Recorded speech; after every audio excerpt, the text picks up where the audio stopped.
Здравейте, казвам се Татяна и съм на 41 години, от град Пловдив съм.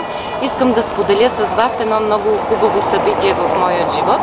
В момента съм бременна в трети и половина месец. Интересното е, че преди 5 месеца започнах да приемам редовно хранителните добавки на компанията DXN.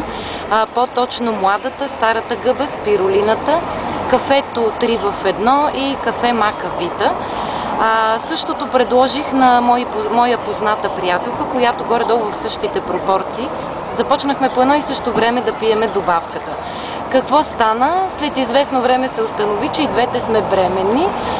Забременяли сме по едно и също време и в момента очакваме нашите дечица да се родят живи и здрави, надявам се, по едно и също време. Надявам се всички вас да споходи същата сполука и от сърце ви го желая, защото няма нищо по-хубаво на земята.